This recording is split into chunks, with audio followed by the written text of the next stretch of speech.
मेरे एक मित्र ने पूछा है, क्या मस्तिष्क नियंत्रण में किया जा सकता है। अब इसका जवाब होगा कि क्या नियंत्रण करता और नियंत्रण होने वाला अलग अलग है। अगर ये अलग अलग है तो मस्तिष्क को नियंत्रण में किया जा सकता है। जब नियंत्रण करता और नियंत्रण होने वाला एक ही हैं, अर्थात मस्तिष्क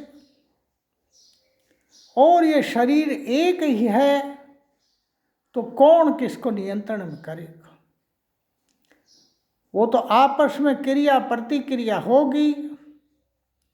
कुछ क्रियाएं शरीर से स्वतः होती रहती हैं जो परमानेंट मस्तिष्क में निर्देशित की जाती हैं और प्राकृतिक रूप से वो निर्देशन भरे हुए हैं। कुछ क्रियाएं ऐसी होती हैं जो हजारों वर्षों से जेनेटिक रूप से हमारे इस मस्तिष्क में भरी गई हैं और इस जीवन काल में भी कुछ इस प्रकार के संस्कार भरे जाते हैं जिससे शरीर निर्देशित होता है। इस प्रकार कहा जा सकता है कि नियंत्रणकर्ता अगर अलग नहीं है तो मस्तिष्क को नियंत्रण करने की क्रिया कुछ भी नहीं है। अगर मस्तिष्क को नियंत्रण किया जा सकता है तो उस स्थिति में किया जा सकता है जब द्वैत भाव हो, अर्थात एक नियंत्रण करता हो और एक नियंत्रण करने वाला हो। नियंत्रण करता हिंदू धर्म में आत्मा को मानते हैं और दूसरे धर्मों में रूह या सोल इत्यादि नामों से जाना जाता है। किसी भी नाम से वो जाने, चेतना के नाम से जाने, परंतु द्वैत भाव को मानते हैं, अर्थात इस मस्तिष्क और शरीर के अलावा एक और भाव है, वो चेतना भाव, आत्मा, वो इस मस्तिष्क को नियंत्रण कर सकता है। जब मस्तिष्क में भरे हुए पुराने संस्कारों, नए जनित संस्कारों के अनुसार निर्देश देता है तो ये स्वाभाविक प्रक्रिया है, एक ऑटोमेटिक एक्शन है। इसको हम कह नहीं सकते कि मस्तिष्क हमारे नियंत्रण में है, क्योंकि हम मैं की स्थिति में नहीं हैं। हम मैं का मतलब ये ही मानते हैं कि मेरा शरीर और मेरा मस्तिष्क ही मिलाकर मैं हूँ, अर्थात आत्म भाव की स्थिति में जब हम नहीं होते तो मस्तिष्क के नियंत्रण होने की बात नहीं है, अर्थात मस्तिष्क नियंत्रण में नहीं किया जा सकता। अब मैं मस्तिष्क नियंत्रण के कुछ उदाहरण देता हूँ। जैसे सती प्रथा में स्त्री आग में जलकर पति के साथ मर जाती थी, सती हो जाती थी। ये मस्तिष्क नियंत्रण नहीं है, बल्कि उस मस्तिष्क में भरे गए उन विचारों द्वारा वो निर्देशित होती है, जो विचार हमारे समाज धर्म ने भरे कि पति के साथ सती होने से हम स्वर्ग की प्राप्ति करेंगे या यह हमारा अंतिम धर्म है। इसी प्रकार राष्ट्र के लिए जब बलिदान हम कर जाते हैं तो हमारा ये मनोभाव होता है कि राष्ट्र के लिए बलिदान का मतलब है हमारी पीढ़ियों, अगली पीढ़ियों को हम बचा रहे हैं और हमारा जो क्षत्रिय का धर्म निभाते हैं उससे आगे हमें स्वर्ग मिलेगा, अर्थात हम आत्म मुक्ति को प्राप्त हो जाएंगे। इसी प्रकार जो धर्म के नाम से मरने वाले लोग हैं, खासकर मुसलमान, जो आगे जन्नत मिलने की बातें करते हैं, हमें जन्नत मिलेगी, इस भाव से वो मर जाते हैं और अपना जीवन त्याग देते हैं। इन सब में ऐसा लगता है कि मस्तिष्क अपने नियंत्रण में है, परंतु मस्तिष्क नियंत्रण में नहीं है, क्योंकि यहाँ नियंत्रण करता कोई नहीं है। मस्तिष्क के अंदर भरे हुए भावों से मस्तिष्क ही निर्देशित करता है और उस निर्देशन अनुसार हम वैसा काम कर जाते हैं। इसलिए मस्तिष्क नियंत्रण की स्थिति संभव नहीं है। इसी प्रकार हमने पहला जानी का नाम सुना होगा, जो अभी अभी 90 साल की उम्र में मरे हैं। वो कहते हैं कि 70 साल से मैंने भोजन और पानी नहीं लिया था, परंतु आध्यात्मिक भाव में थे, मातृशक्ति के पूजक थे। उस भाव से उनके मस्तिष्क में ऐसे संस्कार बने कि उन्होंने निर्देशन दिया और उनका शरीर के वो हिस्से भी काम करने लगे जो बिना भोजन के बाह्य हवा से ही भोजन ले लेते थे, और वो इतने लंबे समय तक जिए, ऐसा माना जाता है। इसी प्रकार महात्मा बुद्ध का उदाहरण लिया जा सकता है कि महात्मा बुद्ध ने अपना निश्चित समय शरीर त्यागने का बता दिया था और वो शरीर त्याग गए। इसमें भी मस्तिष्क के नियंत्रण में उनके अध्यात्म भाव का, उनकी तपस्या के संस्कारों का फल है, और उस तपस्या के कारण वो जो है अपना सब कुछ बता सके। इसमें काफ़ी हद तक मस्तिष्क नियंत्रण की बात की जा सकती है महात्मा बुद्ध की स्थिति में। परंतु असलियत मस्तिष्क नियंत्रण जब होगा जब आपके मस्तिष्क में किसी प्रकार के कोई संस्कार नहीं भरे हो, फिजूल अच्छे या बुरे किसी प्रकार के संस्कार नहीं भरे हों, और मस्तिष्क निर्देशन देने की स्थिति में नहीं रहे उन संस्कारों के अनुसार, और अब जब चाहो आप मस्तिष्क को नियंत्रित कर सको जैसी भी दिशा में। वो नियंत्रण कौन कर सकता है? वो द्वैत भाव में रहने वाला व्यक्ति कर सकता है, जो ये जानता है, मानता नहीं, जो ये जानता है कि वो और मस्तिष्क अलग है। और इस नियंत्रण को ही मैं मस्तिष्क नियंत्रण बोलता हूँ। इसके एक उदाहरण से मैं इस बात को स्पष्ट करूँगा। भाग्यवश वो मेरे पिताजी थे। उनके जीवन काल की घटनाओं का जब मैं वर्णन करूँगा तो ऐसा लगता है कि उनका मस्तिष्क कुछ हद तक अपने नियंत्रण में था। मेरे पिताजी के परदादा घटसाराम गांव कमाणिया में रहते थे। कमाणिया में गांव के चौथे हिस्से की जमींदारी और सब कुछ था, परंतु रिश्तेदारों के यहाँ गांव बड़गांव में प्लेग की बीमारी में उनके जो रिश्तेदार थे, गांव के हेड और जागीरदार थे, वो मर गए, जिनको जेलदार बोलते थे। उसकी जेलदारी को संभालने के लिए उन्होंने अपनी ज़मीन जायदाद घटसाराम के बेटे खड़गाराम ने ब्राह्मणों को सौंपकर गांव बड़गांव में वो आ गए।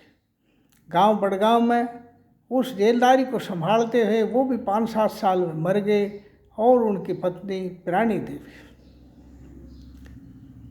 उस काम को संभालने लगे। उनके 4 पुत्र हुए, धनीराम, चुनीलाल, गोपाल और हरनारायण। 3 की संतान हुई, और धनीराम के 3 पुत्र दुर्गा प्रसाद, शोराम और अमीलाल। अब पिछले गांव की ज़मीन ब्राह्मणों के पास जा चुकी थी। इस गांव में बड़े होने के बाद कुछ नहीं मिला, वो जेलदारी जेलदारों के पास चली गई और हम लैंडलेस लेबरर हो गए। शहरों में जाकर कुछ काम करने लगे। पिताजी ने कहा कि मुझे खेती करनी है, क्योंकि उनकी दृढ़ इच्छा थी कि वो खेती करें। खेती के लिए वो ताऊ जी ने मैनेजमेंट किया, दुर्गा प्रसाद ने, और उन्होंने एक खेती 22 एकड़ जंगल जो बिल्कुल झाड़ जंगाल थे, बैरन लैंड खरीद कर दी। उस वक्त कोई मशीन नहीं थी। 1955 की बात है। उस बात को कई साल हो गए। 30 साल की मेहनत करने के बाद उस खेती को उन्होंने कृषि योग्य बनाया। कस्सी से, फावड़े से और जेली से, दताड़ी से, फावड़ी से वो इस ज़मीन को सुधारते। 1-2 आदमी साथ रखते और खोद कर ज़मीन को उसने एग्रीकल्चरेबल कृषि योग बना दिया। बस रात दिन इसी काम में लगे रहते थे। भोजन बहुत कम मात्रा में लेते थे, बहुत अधिक भोजन नहीं लेते थे। और क्योंकि काम बहुत अधिक था, सुबह 3 बजे खेतों में आ जाते थे और रात के 8 बजे तक खेतों में रहते थे। केवल माता जी साथ रहती, सरस्वती देवी, उनमें वजन ही 40 किलो था। वो रात दिन मेहनत करती, बहुत मेहनत करती, परंतु समय पर रोटी नहीं बना सकती थी, क्योंकि उस वक्त हाथ से पीसना पड़ता था आटा, इसलिए समय पर रोटियों की भी समस्या रहती थी। परंतु 30 साल के अनंत प्रयास और बहुत कठोर मेहनत कर्म योग से उस जमीन को खेती योग बना पाए। खेती योग बनाने के बाद भाइयों ने कहा कि हमारी हिस्सेदारी दो, तो वो बिल्कुल ही ईर्ष्या नहीं की उन्होंने, कोई द्वेष व्यक्त नहीं किया, किसी प्रकार के मन पर भी कलेश नहीं लाए और उनका हिस्सा उनको दे दिया और अपना अहोभाग्य माना कि मैं बड़े भाई की मैनेजमेंट में मेरी इच्छा खेती करने की थी, उसके लिए मैं खेती का एक टुकड़ा पा चुका हूँ, मैं आगे मेहनत करूँगा। आगे वो लगातार मेहनत करते रहे और कुछ खेती और भी बढ़ा ली।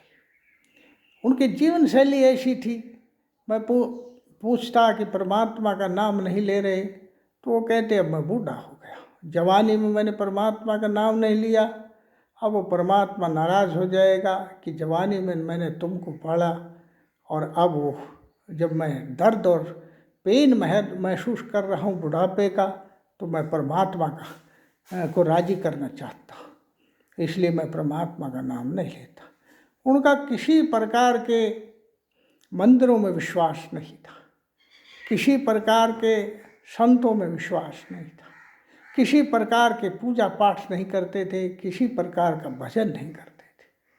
केवल वो परमात्मा को कभी कभी याद करते थे और कभी ज़्यादा पीड़ा होती तो अपनी माँ को याद करते थे। मितहारी शाकाहारी थे और भोजन उनका था रोटी, वो दलिया नहीं खाते थे। आखिरी में उनके दांत जाड़ भी बूढ़े होकर गिर गए या कुछ खुद उखाड़ कर फेंक दिए, किसी डॉक्टर के पास वो गए नहीं और तब भी वो रोटी खाते थे। ऐसे उनके सिद्धांत थे। इसी प्रकार मैं कोई बड़ाई करता कि आपने बहुत मेहनत की है, तो वो कहते कि थाली में घी घना होगा तो सबको दिख जाएगा। खुद की बड़ाई वो कभी नहीं करते थे। किसी की आलोचना पड़ोसी की वो कभी पीछे से नहीं करते थे। जो उनको गलत लगता था वो सामने कह देते थे। वो संपूर्ण जीवन ईमानदारी से जीवन जीते थे। कोई बेईमानी का उनके मस्तिष्क में जगह ही नहीं थी। और पड़ोसी में के कोई दुख पड़ जाता तो वो कूद पड़ते थे। एक बार पड़ोस में आग लग गई छप्पर में, उसमें बहुत पशु थे, वो कमल ओढ़ कर उसमें कूद गए और सारे पशुओं के खूंटे उखाड़ दिए और उनकी जान बचा दी। एक बार दलित युवक को कोई मार रहे थे, 2-3 जवान आदमी, वो कूद पड़े और उनको दूर फेंक कर उसकी जान बचाने में सफल हुए। इसी प्रकार एक बार वो एक युवती को उसका पति जो दलित था लाठियों से मार रहा था, लगभग उसकी हत्या कर देता, वो बीच में कूदे और लाठियाँ अपने हाथ पर लाई और उस लेडी को अपनी कांख में दबा लिया और वो मारते रहे, पर लाठियाँ उनके शरीर पर पड़ती रही और उसकी जान बचा ली। इस प्रकार एक और उदाहरण है कि कुटुंब में झगड़ा हो रहा था अहिरों के में और आपस में वो लड़ रहे थे। एक आदमी को पटक रखा था, उसको मार ही दिया जाता, परंतु वो जान उसकी बीच में कूद कर बचा लाए। उनके लाठियाँ भी लगी, वो आग में भी जख्मी हुए, परंतु कभी दर्द को व्यक्त नहीं किया और कभी इस बात की चर्चा भी नहीं की। गांव वाले बताते हैं कि मैंने ये ऐसे काम किए। इसका अर्थ ये हुआ कि वो दूसरे के दुख में भागीदार थे, दूसरे के सुख में बहुत खुश रहते थे और अपने सुख को बांटते थे और अपने दुख को व्यक्त नहीं करते थे और अगर व्यक्त करते तो उनके सहयोगी भी हो जाते थे। उनके जीवन काल के बारे में एक और घटना है। मेरी बहन की शादी थी। शादी के वक्त 2 दिन पहले किसी ने कहा कि मुझे पैसे की सख्त ज़रूरत है, जबकि पैसे शादी में चाहिए थे, कल मैं वापस दे दूँगा। 2 दिन पहले उन्होंने उनको पैसे दे दिए। ये अलग बात है कि वो दूसरे दिन ही वो पैसे वापस मिल गए।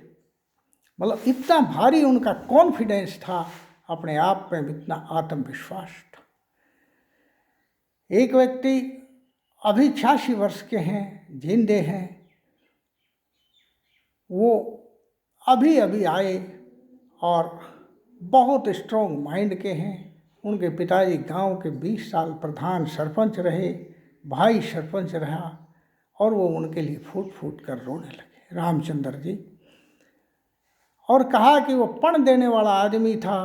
पण का मतलब साथ देने वाला, किसी के दुख में भागीदार होने वाला ऐसा आदमी मैंने देखा नहीं। वो पण देने वाला आदमी था। इस प्रकार वो पण देने तक अपने मस्तिष्क को नियंत्रित करते थे। मैं सब ये उनकी लाइफ जीवनी इसलिए बता रहा हूँ कि मैं बता सकूँ कि मस्तिष्क का नियंत्रण क्या होता है। जब ये 90 साल के हो गए हैं और 93वें साल में जब चल रही थी तो मैं उनकी सेवा में लगा रहता था। मैं अपनी नौकरी से रिटायर हो गया था और अपना समय गांव में निकाल कर उनकी सेवा में निकाल रहा था। तो 7 दिन से लगातार कह रहे अब मेरा जाने का समय आ गया।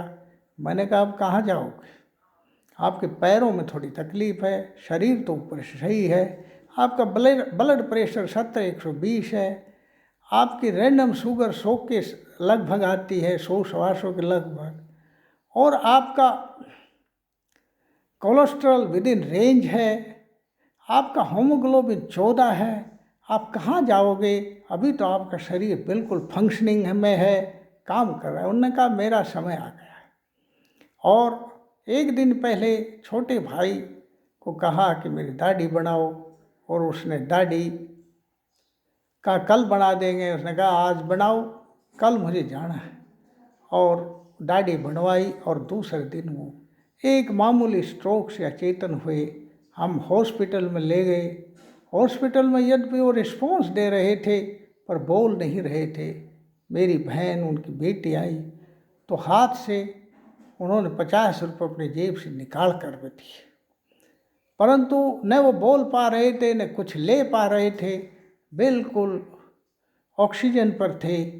तो मैंने लास्ट में बड़ी कोशिश करके उनको 4-5 गिलास जूस के छोटे छोटे पिला दिए, डिस्पोजल गिलास होते हैं, और वो पी लिए और संतुष्ट लगे।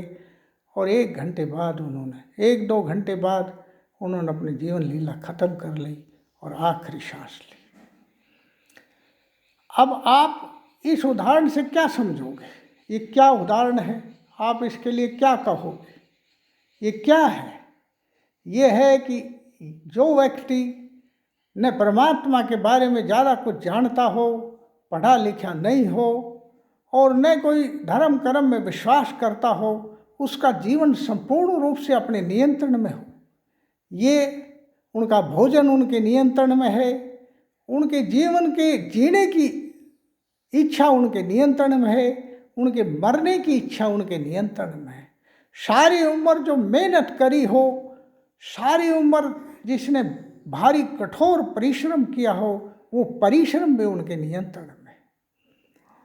और किसी मनोभाव से या किसी भावना से दूसरे के दुख में वो नहीं कूदते, बल्कि वो दुख में इसलिए कूदते हैं कि उनको दुख में कूदना है, अपने मस्तिष्क को नियंत्रण में देकर सोच समझ कर कूदते हैं, किसी भावना से नहीं कूदते। और दूसरे के सुख में वो दुखी नहीं होते। तो कौन उनके मस्तिष्क को नियंत्रित कर रहा था? न कोई भाव अवस्था नियंत्रित कर रही थी, न कोई विचार नियंत्रित कर रहा था, न कोई धर्म नियंत्रित कर रहा था, न कोई अधर्म नियंत्रित कर रहा था, न कोई अच्छे विचार नियंत्रित कर रहे थे, न कोई बुरे विचार नियंत्रित कर रहे थे। सारा नियंत्रण द्वैत भाव में हो रहा था, अर्थात उन्होंने अंतिम में कहा कि मैं जाऊंगा। मैं जाने का मतलब ये हुआ कि कहाँ जाओगे? ऊपर जाऊंगा। इसका मतलब ये हुआ कि वो द्वैत भाव में थे, आत्मा के भाव में थे, और उस आत्मा के भाव में ही मस्तिष्क को नियंत्रण करके जिंदगी भर काम करते थे। यही मस्तिष्क का नियंत्रण है, यही मस्तिष्क का सही नियंत्रण है। तो इस प्रकार हम थोड़े से शब्दों में कह सकते हैं कि मस्तिष्क का नियंत्रण द्वैत भाव में होगा। और द्वैत भाव जब आता है, जब आप इस बात को जान जाओ कि आप और ये शरीर और मस्तिष्क अलग अलग चीज़ें हैं। आप अलग हो, दृष्टा हो, और ये शरीर और ये मस्तिष्क एक ही चीज़ हैं। और इसके अंदर आप दृष्टा बैठे हो और कर्ता भी आप ही हो। दृष्टा कर्ता भी आप ही हो, अर्थात कर्ता जब आप उस स्थिति में हो, जब आप इस भाव में हो कि मेरे नियंत्रण में मेरा मस्तिष्क है, मेरे नियंत्रण में मेरा शरीर है। ऐसी स्थिति में मस्तिष्क को नियंत्रण किया जा सकता है। मस्तिष्क को नियंत्रण करने के दूसरे तरीके हैं भावों से, विचारों से, जो कंप्लीट आपके मस्तिष्क के सॉफ्टवेयर में भर जाए और फिर आप नियंत्रित होते चले जाओ। जैसे कि किसी कंप्यूटर में जो विचार भर दिए जाते हैं और वो कंप्यूटर उन विचारों के अनुसार, उन सॉफ्टवेयर्स के अनुसार काम करता है। वो भरने वाला एक अलग होता है और वो उस सॉफ्टवेयर के अनुसार वो काम करता रहता है। इसी प्रकार और भी एग्जाम्पल देता हूँ। अगर तोते को कोई बात रटाई दी जाए, राम राम, तो वो राम राम राम राम करता रहता है। उसके मस्तिष्क में राम के संस्कार भर दिए गए हैं और वो भरे वे संस्कारों के अनुसार काम करता है। इसी प्रकार तोते को जो राम राम रटा दिया जाता है और वो राम राम करता है, उसी प्रकार मानव के मस्तिष्क में भी हजारों बातें भार से भर दी जाती हैं और उनसे भार से भरी बातों से या तो खुद भर लेता है या भर दी जाती हैं, उनका मस्तिष्क काम करता है। ये मस्तिष्क का नियंत्रण उन विचारों से नियंत्रित होता है, सेल्फ कंट्रोल्ड ऑफ माइंड नहीं है। सेल्फ कंट्रोल्ड ऑफ माइंड तब कहेंगे कि जब वो द्वितीय भाव में हो, आत्म भाव में हो और मस्तिष्क, बॉडी, चित्त, मन अलग हो और उस द्वितीय भाव की अवस्था में उसको मस्तिष्क को आत्म नियंत्रण कर रहा हो, अर्थात आत्मा नियंत्रित कर रही हो, अर्थात वो प्रथम भाव उसको नियंत्रित कर रहा हो, तो ये है मस्तिष्क का नियंत्रण। मैं सोचता हूँ मस्तिष्क के नियंत्रण को मैं पूर्ण रूप से वर्णित कर पाया हूँ और एक उदाहरण से ये बता भी पाया हूँ कि बिना मस्तिष्क में विचारों के सॉफ्टवेयर भरे हुए भी कोई सामान्य व्यक्ति अगर अपने मस्तिष्क को नियंत्रण कर पाता है तो वही सही नियंत्रण है और वो द्वैत भाव में रहते हुए उसको नियंत्रण को कर पाता है। मैं अपनी बात को यहीं ख़त्म करूँगा और मैं समझता हूँ कि मैं मस्तिष्क के नियंत्रण की बात सही कह पाया हूँ और आपसे भी अनुरोध करूँगा कि आप इस पर विचार करें कि ये बात कितनी सत्य है। मैंने केवल अपनी अनुभूतियों और अनुभव के आधार पर इस बात को कही है। धन्यवाद।